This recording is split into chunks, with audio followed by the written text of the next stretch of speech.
அண்மை செய்தி. பெங்களூருவில் சின்னசாமி ஸ்டேடியம் அருகே கூட்ட நெரிசலில் சிக்கி ஒரு பெண் உட்பட 11 பேர் உயிரிழந்துள்ளனர். அண்மை செய்தியாக பார்த்து வருகிறோம். பெங்களூருவில் சின்னசாமி ஸ்டேடியம் அருகே கூட்ட நெரிசலில் சிக்கி ஒரு பெண் உட்பட 11 பேர் உயிரிழந்துள்ளனர்.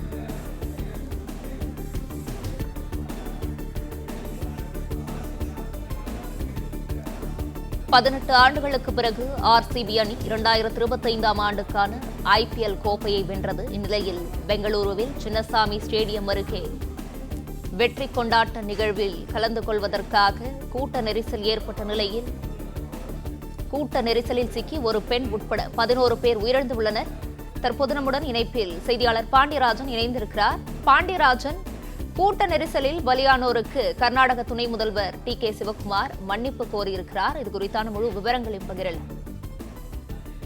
18வது ஆண்டாக IPL சீசன்ல வெற்றி பெற்ற பெங்களூரு அணிக்கு பாராட்டு நிகழ்வு, இந்த பாராட்டு விழா என்பது நடத்தப்படும் என சின்னசாமி ஸ்டேடியத்தில் நடத்தப்படும் என RCB நிர்வாகம் தெரிவித்திருந்தது. அதே நேரத்தில் கர்நாடக அரசு விதன் சௌதா, அதாவது கர்நாடக மாநிலத்தினுடைய சட்டமன்ற வளாகம் இருக்கக்கூடிய மற்றும் தலைமைச் செயலகம் இருக்கக்கூடிய அந்த பகுதிகளில் அவங்களுக்கான பாராட்டு விழாவுக்கான ஏற்பாடு செய்யப்பட்டிருந்தது. இந்நிலையில கட்டுக்கடங்காத கூட்டம் இங்கே வந்ததன் காரணமாக அவர்கள் எதிர்பார்த்ததை விட அதிக அளவிலான தெரிவுடன் அங்கே உற்சாக மிகுதியில் ரசிகர்கள் வந்ததன் காரணமாக கூட்ட நெரிசலில் சிக்கி தற்போது வரைக்கும் 11 பேர் உயிரிழந்திருப்பதாக ஒரு தகவல் கிடைத்திருக்கிறது. ஒரு பெண் உட்பட 11 பேர் அந்த கூட்ட நெரிசலில் சிக்கி உயிரிழந்திருக்கக்கூடிய தகவல் என்பது மிகப்பெரிய ஒரு தாக்கத்தை ஏற்படுத்தியிருக்கிறது. குறிப்பாக கர்நாடக துணை முதலமைச்சர் TK சிவக்குமார் மக்களுடைய பாதுகாப்பை முதலில் கருத்தில் கொண்டுதான் இந்த விழாவில் அந்த வாகன பேரணிக்கான அனுமதி மறுக்கப்பட்டது என்கின்ற ஒரு கருத்தை முன்வைத்திருக்கிறார். அதன் பிறகு இது மிகப்பெரிய துயர சம்பவம், வருத்தத்தை கொடுக்கிறது, அதற்காக மன்னிப்பு கேட்கிறோம் என்கின்ற ஒரு ஸ்டேட்மெண்டையும் அவர் சொல்லியிருக்கிறார். இருந்தாலும் இந்த பலி எண்ணிக்கை என்பது தொடர்ந்து உயர்ந்து கொண்டே இருக்கிறது. ஏற்கனவே 4 பேர் இறந்ததாக சொல்லியிருந்தோம். அங்கே மூச்சு திணறலில் மயங்கி விழுந்தவர்களுக்கு செயற்கை சுவாசம் கொடுக்க முயற்சிக்கக்கூடிய ரசிகர்கள், காவல்துறையினர் முதலுதவி வழங்குவதற்குரிய அந்த காட்சிகளை எல்லாம் பார்த்துக் கொண்டிருந்தோம். ஆனால் அவர்கள் முள்கம்பிகள் மீது ஏறியும் காம்பவுண்ட் சுவர்கள் மீது ஏறியும் அந்த வெற்றி விழா நடைபெறக்கூடிய சின்னசாமி ஸ்டேடியத்திற்கு உள்ளே விழுவதற்காக முயற்சி செய்து கொண்டுதான் இருக்கிறது. மேலும் இந்த அனுமதி என்பது அவர்களுக்கு கொடுக்கப்பட்ட அனுமதி என்பது இலவசமான அனுமதி.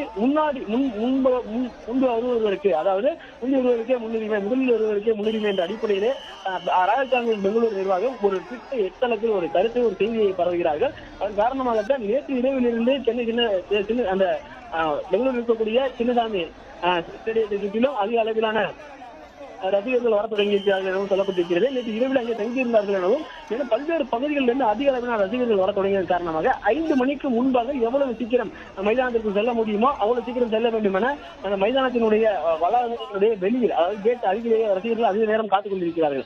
அதே நேரத்தில் விதன் சௌதா பகுதியிலும் பெங்களூரு வீரர்கள் வரப்போகிறார்கள். அங்கும் வெற்றி கோப்பை வைக்கப்பட இருக்கிறது. அவர்களுக்கு அங்கு பாராட்டு விழா நடைபெற இருக்கிறது என்கின்ற மற்றொரு தகவல் இருக்கிறது. சின்னசாமி ஸ்டேடியத்தை நோக்கி வந்திருந்த ரசிகர்கள் விதன் சௌதா பகுதியை நோக்கி செல்ல முயற்சிக்கிறார்கள். அங்கு ஏற்கனவே இருக்கக்கூடிய கூட்டத்துடன் இவருடைய கூட்டமும் இருக்கிறது. அதனால் இந்த 2 பக்கங்களில் இருந்து, அதாவது விதன் சௌதாவுக்கும் செல்ல வேண்டும், இங்கே சின்னசாமி ஸ்டேடியத்துக்கும் செல்ல வேண்டும். மேலும் இந்த 2 பகுதிகளில் இருந்து வரக்கூடிய ரசிகர்களும் ஒரே பகுதியில் இருந்ததன் காரணமாக இந்த அசம்பாவிதம் ஏற்பட்டிருப்பதாக சொல்லப்பட்டிருக்கிறது.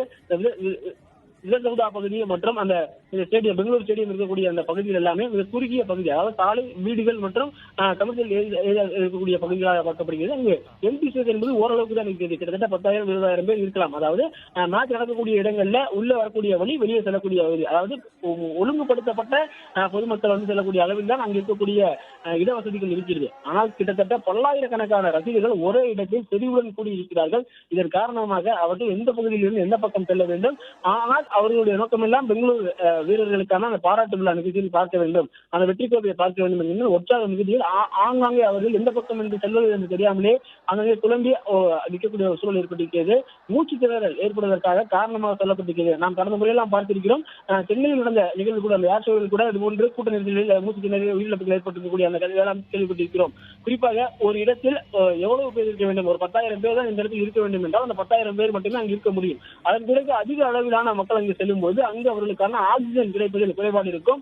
அந்த ஆக்சிஜன் குறைபாடு காரணமாக அவர்களுக்கான மூச்சு திணறல் ஏற்படும். மூச்சு திணறல் ஏற்பட்டு அவர்கள் மயக்கமடைந்து கீழே விழுந்தால் கூட அவர்களால் எழுந்திருக்க முடியாது. ஆனால் அருகில் இருப்பவர்களுக்கு கீழே ஒருவர் விழுந்துட்டார் என்பது கூட தெரியாது. அதன் காரணமாக அவர்களுக்கு உயிரிழக்கக்கூடிய சூழல் உருவாகும். இதன் காரணமாகத்தான் குறிப்பிட்ட இடத்தில் அதிக செறிவுமிக்க பொதுமக்களை கூட்டும் போது அவர்களை பிரித்து அதாவது தடுப்புகள் அமைத்து பிரித்து அனுப்புவார்கள். இதெல்லாம் இதற்கு முன் ஒரு மிகப்பெரிய கூட்டங்களை கூட்டும் போதெல்லாம் இதெல்லாம் நாம் பார்த்திருக்கிறோம். ஆனால் தற்போது இந்த அழைப்பு என்பது பெங்களூரு சின்னசாமி ஸ்டேடியத்தில் இருக்கக்கூடிய ஒரு வெற்றி விழா நடைபெறப் போகிறது. இங்கு முன்னால் வரக்கூடிய ரசிகர்களுக்கு முன்னுரிமை அடிப்படையில் இந்த வெற்றி விழாவை கலந்து கொள்வதற்கான அனுமதி வழங்கப்படும் என்ற ஒற்றை அறிவிப்பு ஒட்டுமொத்தமாக இருந்த அத்தனை ஆர்சிபி ரசிகர்களையும் அங்கே இழுத்து வந்திருக்கிறது. அதே நேரத்தில் வாகன பேரணிக்கான ஒரு அனுமதி வழங்கப்பட்டது. வாகன பேரணி நடத்தினால் இது போன்ற ஒரு உயிரிழப்பு ஏற்படும், அசம்பாவிதம் ஏற்படுவதற்கான வாய்ப்புகள் இருப்பது என முன்கூட்டியே கணிக்கப்படுகிறது. அதன் காரணமாக வாகன பேரணி ரத்து செய்யப்படுகிறது. ஆனால் அதன் பிறகு விதன் சவுதாவில் அரசு சார்பில் ஒரு விழா ஏற்பாடு செய்கிறார்கள். அந்த விழாவில் பெங்களூருடைய வீரர்கள் அனைவருக்கும் பாராட்டுகள் வழங்கப்படுகிறது. அந்த வெற்றி கோப்பை அவர்கள் அங்கே முன்னே காட்சிப்படுத்துகிறார்கள். இந்த நிகழ்வுகள் எல்லாம் அங்கே நடந்து கொண்டிருக்கக்கூடிய நேரத்தில் தான் விதன் சவுதா பகுதிக்கும் சின்னசாமி ஸ்டேடியம் இருக்கக்கூடிய பகுதிக்கும் இடையே ரசிகர்களுடைய அந்த மூச்சு திணறல் ஏற்படுகிறது. ஆங்காங்கே அவர்கள் மயக்கமடைந்து விழுகிறார்கள். அவர்கள் மருத்துவ உதவி தேவை என்கிற தகவல் எல்லாம் பரவுகிறது. ஆனால் தற்போது வரைக்கும் 11 பேர், ஒரு பெண் உட்பட 11 பேர் கூட்ட நெரிசலில் சிக்கி உயிரிழந்திருப்பதாக சொல்லப்படுகிறது. சில குடும்பங்களுடனும் சென்றிருக்கிறார்கள். சிறியவர்கள், சிறுமிகள் அவர்களையும் வந்து சென்றிருக்கிறார்கள். இளைஞர்கள் ஏராளமாக இருக்கிறார்கள். இளைஞர்களை பொறுத்தவரைக்கும் ஒருவர் மீது ஒருவர் ஏறி குதித்து உள்ளே செல்ல முயற்சி செய்கிறார்கள்.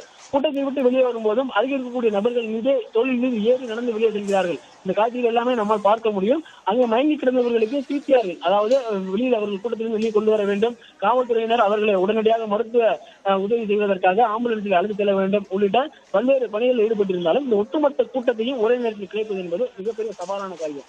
ஏனென்றால் ஒரே பகுதியில் அதிக மக்கள் கூடும்போது அவர்கள் கிடைப்பது என்பது மிகவும் சவாலானது. தற்போது வரைக்கும் காவல்துறையினர் உள்ளே வரக்கூடிய மக்களை தடுத்து நிறுத்தக்கூடிய பணியில் ஈடுபட்டிருக்கிறார்கள். இணைப்பிலே இருங்க பாண்டியராஜன், தொடர்ந்து பேசலாம். பிளே ஸ்டோர் மற்றும் ஆப் ஸ்டோரில் இருந்து பாலிமர் செயலியை QR கோடு மூலம் பதிவிறக்கம் செய்யுங்கள். செய்திகளை உடனுக்குடன் பெறுங்கள்.